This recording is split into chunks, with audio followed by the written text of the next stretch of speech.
In the high-stakes world of corporate sales and human resources, where deadlines dictate days and office politics can make or break careers, Frank McKinley and Mary McKinley found their love story unfolding like a classic second-chance romance.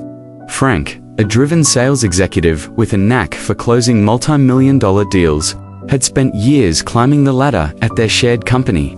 His days were filled with client lunches, strategy meetings, and the relentless pursuit of quotas that left little room for personal life. Mary, working in human resources, was the empathetic force behind employee wellness programs, conflict resolution, and team-building initiatives. Her role required a genuine smile and an upbeat personality, qualities that made her stand out in the often cutthroat environment. Their paths crossed at the company's annual anniversary party, a lavish event designed to boost morale and celebrate milestones. The venue was decorated with glittering lights, and the air was filled with the hum of conversations and laughter. Frank, sipping a drink at the bar, noticed Mary across the room. She was engaged in a lively discussion with a group of colleagues, her genuine smile radiating warmth that cut through the corporate formality. Intrigued by her energy, Frank approached, introducing himself with a charming joke about sales targets being easier to hit than finding good company at these events. They talked for hours, exchanging contacts before the night ended. What started as professional networking quickly evolved into romantic dates, where Frank fell deeply for Mary's optimistic outlook and her ability to make even stressful days feel manageable. A year later, their relationship had blossomed into something profound. Frank, who had always dreamed of a big family, proposed during a weekend getaway to a cozy cabin in the mountains. "Mary, you've brought light into my life. Will you marry me and build a future together?" he asked, ring in hand. Tears of joy streamed down her face as she said yes. Frank's love for kids was no secret. He often spoke of wanting children to fill their home with joy. The wedding was a beautiful affair, surrounded by family and friends, marking the start of what they hoped would be a happily ever after. Little did they know, their marriage would be tested by infertility struggles, work-related neglect, a devastating betrayal, misunderstanding, and a path to marriage reconciliation that would lead to family redemption on a rural farm. Life as husband and wife began with excitement. They moved into a modern apartment in the city, balancing their demanding jobs with weekend adventures. Frank's passion for children was evident. He decorated a spare room as a potential nursery, dreaming of playdates and family holidays. Mary shared his vision, but as months turned to years without a pregnancy, the dream began to fade into frustration. About babies became tense, and intimacy felt like a chore rather than a connection. To cope with the emotional toll, Frank immersed himself in work. He was promoted to lead a major project, a high-profile initiative that could elevate his career. The role was fulfilling challenging negotiations, team collaborations, and the thrill of success. "This is what I need right now," Frank thought, as the long hours distracted him from home woes.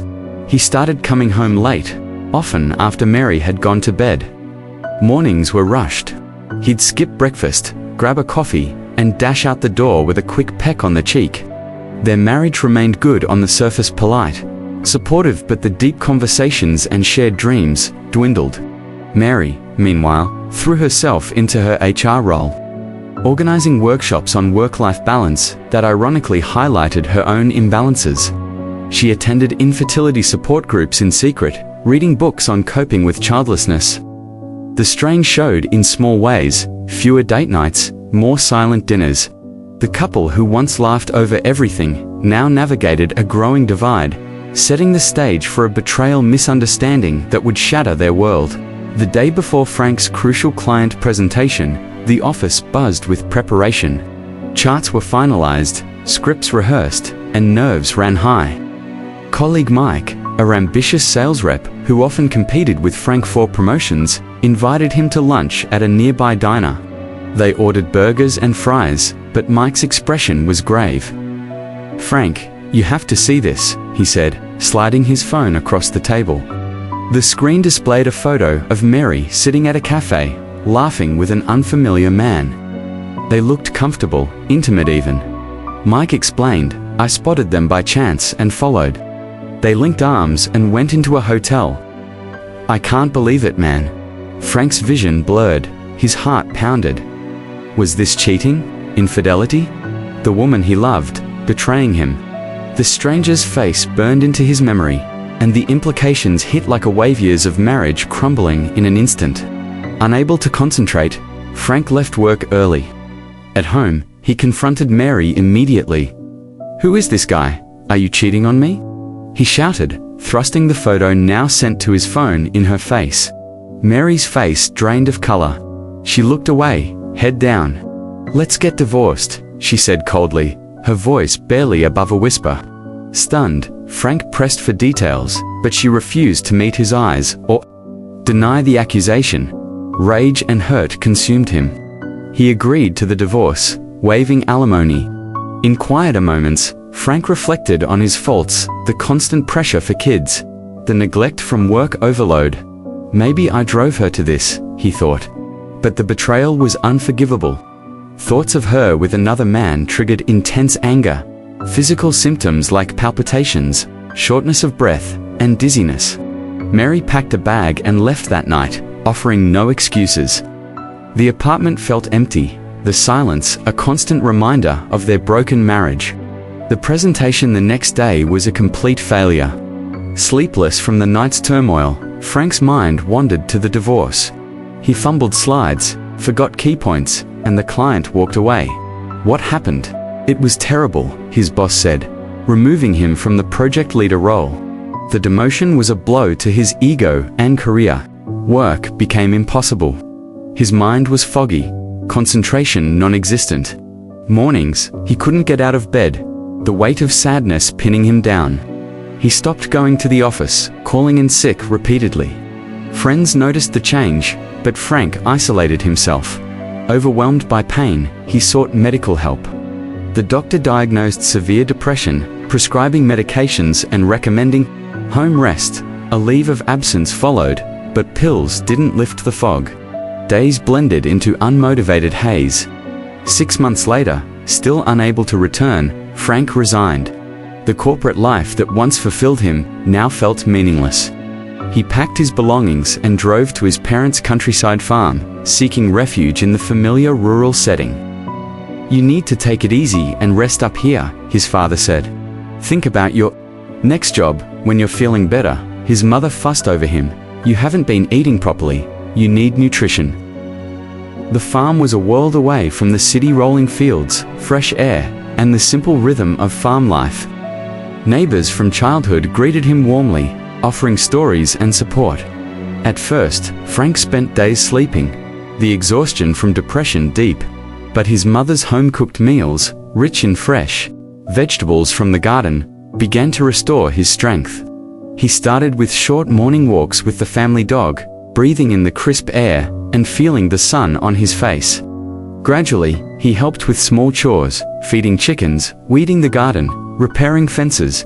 As weeks turned to months, farm life recovery took hold. Frank learned the intricacies of planting, seasons, animal care, and harvest preparation. The physical work was therapeutic, channeling his energy into something productive. Before he knew it, a year had passed. He had mastered farming techniques and was considering taking over the family business, finding peace in the land's demands.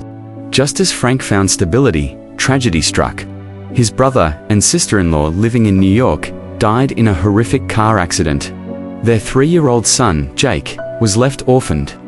Without hesitation, Frank adopted him, bringing the boy to the farm. Jake, too young to fully understand, would ask, "Where's Mummy and Daddy?"